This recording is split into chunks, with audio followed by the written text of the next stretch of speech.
Welcome to our online class. In previous class, we have already discussed data types. What is meant by data types, classification of data types, etc. Okay, today we are going to discuss variables. എന്താണ് variables? Variables are memory location. These used for store and retrieve data. Variables എന്ന് പറഞ്ഞാൽ memory ലൊക്കേഷനാണ്.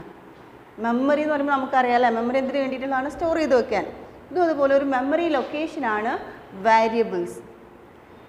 ഇവിടെ store ചെയ്ത് വെക്കുന്ന ഡാറ്റാസിനെ store ചെയ്ത് വെക്കാനും store ചെയ്ത് വെച്ചിട്ടുള്ള ഡാറ്റയെ റിട്രീവ് ചെയ്യുക, അതൊക്കെ ഇതിൽ നടക്കും? വാരിയബിൾസിൽ നടക്കും. അപ്പോൾ variables are memory location. Is used to store and retrieve data. Okay, ഇനി വാരിയബിൾസിൻ്റെ 3 ആസ്പെക്ട്സ് ഉണ്ട്. മെയിനായിട്ട് 3 കോമ്പണൻസ് ആണുള്ളത്. Variable name, memory address and content. ഇങ്ങനെ 3 ആസ്പെക്ട്സ് ഏതിനുണ്ട്? വാരിയബിൾസിനുണ്ട്. എന്താണ് വാരിയബിൾ നെയിം? ഇതിൽ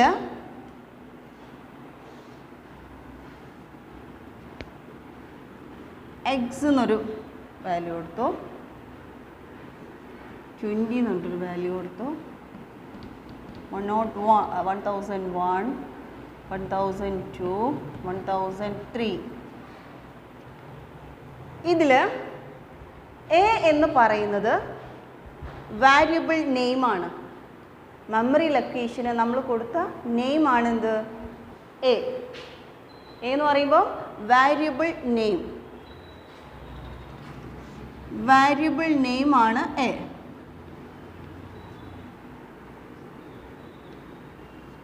വാരിയബിളിൽ നമ്മൾ കൊടുത്ത സ്റ്റോറേജ് ലൊക്കേഷൻ ഒരു പേര് കൊടുത്ത, നമ്മൾ എന്താ പറയുക, അൽഗോരിതം ഫ്ലോ ചാർട്ടൊക്കെ ചെയ്യുന്നതിലുണ്ട് സം ആവറേജ് എന്നൊക്കെ പേര് കൊടുത്തല്ലോ. അതുപോലെ മെമ്മറി ലൊക്കേഷന് നമ്മൾ കൊടുത്ത പേരാണ് എക്സ് ആണ്. Variable name X. ഇത് നമുക്ക് ഇഷ്ടമുള്ളത് കൊടുക്കാം. എ എന്ന് കൊടുക്കാം, ഇനി പി എന്ന് കൊടുക്കാം, എന്ത് വേണേലും കൊടുക്കാം. അപ്പോൾ ഇത് വാരിയബിൾ നെയിം. നെക്സ്റ്റ് 20 എന്ന് പറയുന്നത് കണ്ടൻ്റ് ആണ്. ഈ വാരിയബിളിൽ, ഈ മെമ്മറി ലൊക്കേഷനിൽ സ്റ്റോർ ചെയ്ത് വെച്ചിട്ടുള്ള കണ്ടൻ്റ് ആണ് 20. കണ്ടൻ്റ് ആണ് 20. ഇനി കമ്പ്യൂട്ടർ റാമിൽ ഇതിനെല്ലാം ഓരോ എന്തുണ്ടായിരിക്കും? സെൽസ് ഉണ്ടാവും. ഓരോ സെൽസിനും മെമ്മറി അഡ്രസ്സ് ഉണ്ടായിരിക്കും. ഈ മെമ്മറി അഡ്രസ്സാണിത്. 1001, 1002 എന്നൊക്കെ പറയുന്നത് മെമ്മറി അഡ്രസ്സ്. കമ്പ്യൂട്ടറിൽ ഇതിനെന്ത് ചെയ്യും? ഒരു സ്റ്റോറേജ് ലൊക്കേഷൻ ഉണ്ടാവില്ല റാമിൽ. ആ സ്റ്റോറേജ് ലൊക്കേഷൻ അതിനെയാണ് നമ്മൾ പറയുന്നത് memory address. Memory address. Okay, ഇപ്പോൾ വാരിയബിളിൻ്റെ 3 ആസ്പെക്ട്സിൽ variable name, content, memory address. ഇതിൽ ഈ മെമ്മറി അഡ്രസ്സിനെ നമ്മൾ എന്ത് പറയും? എൽ വാല്യൂ എന്നും കൂടി പറയും. എൽ വാല്യൂ എന്തെന്ന്? എൽ വാല്യൂ മെമ്മറി അഡ്രസ്സിനെ. അതുപോലെ ഈ കണ്ടൻറ്റിനെ ആർ വാല്യൂ എന്നും പറയും. ആർ വാല്യൂ, എൽ വാല്യൂ എന്താണ്, ആർ വാല്യൂ എന്താണെന്നുള്ളത്. ഓക്കെ, അപ്പോൾ variables are memory location. It is used to store and retrieve data. There are 3 aspects. They are variable name, content, memory address. Variable name means the name of memory location. ആ memory location name ആണ് variable name. അതിലുള്ള content, വാല്യൂസിനെയാണ് എന്ത് പറയുന്നത്? Content എന്ന് പറയുന്നത്. ഇതിനെ കമ്പ്യൂട്ടറിൽ എന്തുണ്ടായിരിക്കും? Computer റാമിൽ എന്തുണ്ടായിരിക്കും? ഒരു മെമ്മറി ലൊക്കേഷൻ, മെമ്മറി അഡ്രസ്സ് ഉണ്ടായിരിക്കും. അതിനെയാണ് എന്ത് പറയുന്നത്? Memory address. ഈ മെമ്മറി അഡ്രസ്സിന് എന്തെന്നും കൂടി പറയും? എൽ വാല്യൂ എന്ന് പറയും. കണ്ടൻറ്റിനെ ആർ വാല്യൂ എന്നും പറയും. ഓക്കെ, അപ്പോൾ വാരിയബിൾസ് എന്താണെന്ന് മനസ്സിലായല്ലോ. Next operators. എന്താണ് ഓപ്പറേറ്റേഴ്സ്? ഓപ്പറേറ്റേഴ്സ് എന്താണെന്നുള്ളത് നമ്മൾ ചെറുതായിട്ടൊന്ന് എവിടെ പറഞ്ഞിട്ടുണ്ടായിരുന്നു? നമ്മുടെ ടോക്കൺസിൽ പറഞ്ഞിട്ടുണ്ടായിരുന്നു കീവേഡ്സ്, ഐഡൻറ്റിഫയേഴ്സ്, ലിറ്ററൽസ്, പങ്ക്ച്വാറ്റേഴ്സ്, ഓപ്പറേറ്റേഴ്സ്. അവിടെ നമ്മൾ ഓപ്പറേറ്റേഴ്സ് എന്താണെന്ന് ഡിഫൈൻ ചെയ്തിട്ടുണ്ടായിരുന്നു അല്ലേ? ഓപ്പറേറ്റേഴ്സ് എന്ന് പറയുമ്പോൾ എന്തായിരുന്നു? സം സിമ്പിൾസ് ആണ് അല്ലേ? Operators are symbols that perform some kind of operations.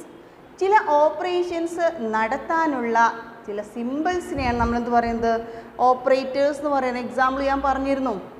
Plus എന്ന് പറയുന്ന സിമ്പിൾ എന്തിനു വേണ്ടി യൂസ് ചെയ്യുന്നു? അഡീഷൻ എന്ന് പറയുന്ന ഓപ്പറേഷൻ നടത്താൻ വേണ്ടിയിട്ട്. ഇൻറ്റു എന്ന് പറയുന്ന സിമ്പിൾ എന്തിനു വേണ്ടി യൂസ് ചെയ്യുന്നു? മൾട്ടിപ്ലിക്കേഷൻ നടത്താൻ വേണ്ടിയിട്ട്. അങ്ങനെ ചില ഓപ്പറേഷൻസ് നടത്താനുള്ള സിമ്പിൾസിനെയാണ് നമ്മൾ എന്ത് പറയുന്നത്? ഓപ്പറേറ്റേഴ്സ് എന്ന് പറയുന്നത്. അതിൽ വരുന്ന വാരിയബിൾസിനെ നമ്മൾ ഓപ്പറാൻസ് എന്നും പറയുന്നു അല്ലേ? ഇത് ഞാൻ കഴിഞ്ഞ ക്ലാസ്സിൽ പറഞ്ഞിട്ടുണ്ടായിരുന്നതാണ്. ഇനി ഓപ്പറേറ്റേഴ്സിനെ നോക്കൂ. A plus B equal C അല്ലേ? ഇതിൽ ഈ സിമ്പിൾസിനെയാണ് നമ്മൾ എന്ത് പറയുന്നത്? ഓപ്പറേറ്റേഴ്സ് എന്ന് പറയുന്നത്. ഓപ്പറേറ്റേഴ്സ് എന്ന് പറയുന്നത് അല്ലേ? ഈ വാരിയബിൾസിനെ ഓപ്പറാൻസ് എന്ന് പറയും. ഓപ്പറേറ്റേഴ്സും ഓപ്പറാൻസും. ആ സിമ്പിൾസിനെ ഓപ്പറേറ്റേഴ്സ് എന്നും അതിലുള്ള വാരിയബിൾസിനെ പാർട്ടിസിപ്പൻസിനെ ഓപ്പറാൻസ് എന്നും പറയും. ഇനി ഓപ്പറേറ്റേഴ്സിനെ അതിൽ പങ്കെടുക്കുന്ന ഓപ്പറാൻസിൻ്റെ ബേസിൽ മൂന്നായിട്ട് ഡിവൈഡ് ചെയ്യുന്നുണ്ട്. ഓപ്പറാൻസിൻ്റെ ബേസിൽ എന്തിൻ്റെ ബേസിൽ? ഓപ്പറാൻസിൻ്റെ എത്ര വാരിയബിൾസ് ഉണ്ടോ എന്ന് നോക്കിയിട്ട് അതിൻ്റെ ബേസിൽ മൂന്നായിട്ട് ഡിവൈഡ് ചെയ്യുന്നുണ്ട്. Unary operator, binary operator, ternary operator. അതിലുള്ള വാരിയബിൾസിൻ്റെ ബേസിലാണ് ഇങ്ങനെ യൂണറി, ബൈനറി, ടേർണറി എന്ന് പറഞ്ഞിട്ട്. Unary operator, binary operator, ternary operator. Unary ഓപ്പറേറ്റേഴ്സിൻ്റെ കേസിൽ ഒരു ഓപ്പറാൻഡേ ഉണ്ടാവുള്ളൂ, ഒരു വാരിയബിളേ ഉണ്ടാവുള്ളൂ. ഇനി എക്സാമ്പിൾ ഇപ്പോൾ യൂണറി ഓപ്പറേഷൻ്റെ കേസിൽ ഇപ്പോൾ എ പ്ലസ് പ്ലസ്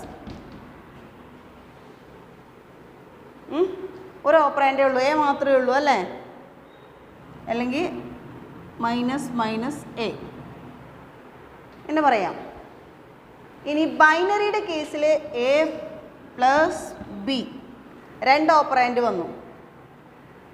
ഇങ്ങനെ വരുന്ന വാരിയബിൾസിൻ്റെ ബേസിലാണ് ഇതിനെ ക്ലാസിഫൈ ചെയ്തിരുന്നത്. ഓപ്പറാൻസിൻ്റെ ബേസിൽ ഓപ്പറേറ്റേഴ്സിനെ എത്രയായി ക്ലാസിഫൈ ചെയ്തു എന്ന് വെച്ചാൽ മൂന്നായിട്ടാണ്: യൂണറി, ബൈനറി, ടേർണറി. യൂണറിയുടെ കേസിൽ ഒരു ഓപ്പറാൻഡേ വരുള്ളൂ, ബൈനറിയുടെ കേസിൽ രണ്ട് ഓപ്പറാൻഡ് വരും, ടേർണറിയുടെ കേസിൽ മൂന്ന് ഓപ്പറാൻഡ് വരും. മൂന്നോ അതിൽ കൂടുതൽ, രണ്ടോ അതിൽ കൂടുതലോ ഓപ്പറാൻസ് വന്നാൽ അതിന് നമ്മൾ എന്ത് പറയും? ടേർണറി ഓപ്പറേറ്റർ എന്ന് പറയും. അപ്പോൾ എന്തൊക്കെയാണ് പറഞ്ഞത്? Variables. Variables are memory location. It is used to store and retrieve data. It has three aspects: variable name, content, memory address. എന്താന്ന് പറഞ്ഞു? Then operators. Operators എന്ന് പറയുമ്പോൾ some symbols that perform some kind of operations.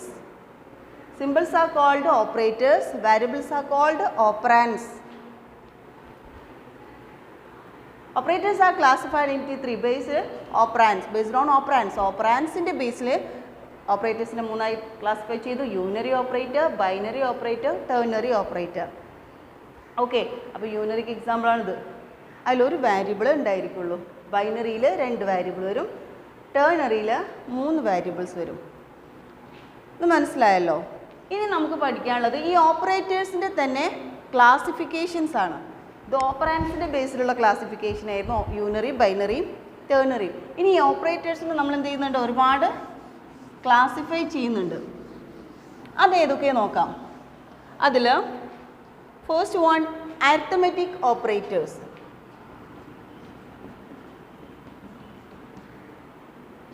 Arithmetic operators.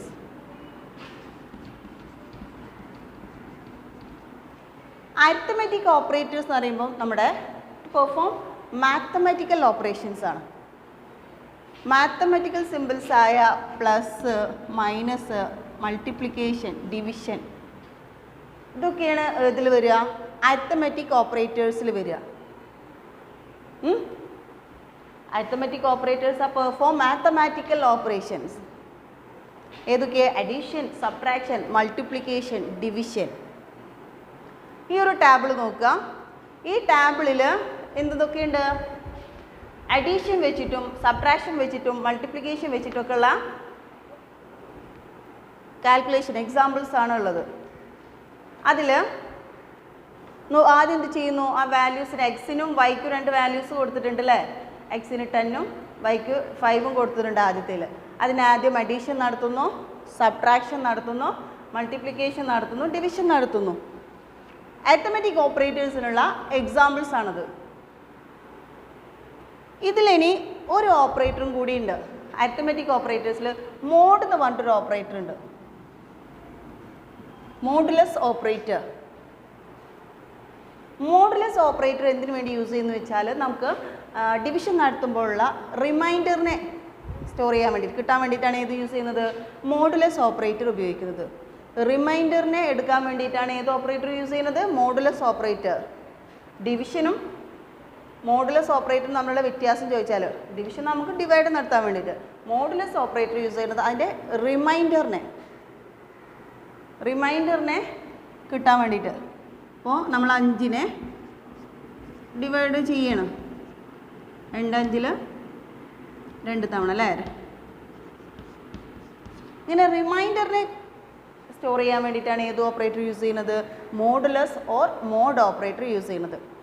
അപ്പോൾ ഓപ്പറേറ്ററിലെ first one arithmetic operator. ഇത് മനസ്സിലായിട്ടുണ്ടാകുമല്ലോ. ഇനി ബാക്കി നമുക്ക് അടുത്ത ക്ലാസ്സിൽ ഡിസ്കസ് ചെയ്യാം. Okay, thank U.